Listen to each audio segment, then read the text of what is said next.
Если мы говорим о Боге, Творца неба и земли, мы должны воспевать «Аллилуйя, Аллилуйя, Аллилуйя». И самое отрадное, что есть такой хор, который радует своими песнепениями на божественные темы. Это Сретенский православный монастырский хор.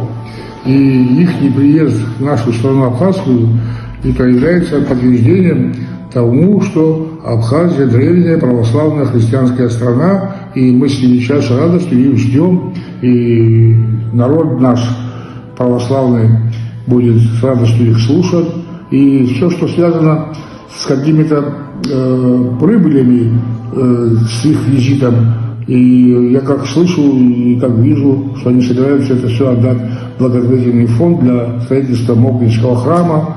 И это еще один шаг, что мы, православные христиане, вместе делаем одно главное спасительное дело. И в этой стране абхазской мы должны подтверждать, что мы наследники вот этого православного наследства абхазский католикосад, христолюбивые базги.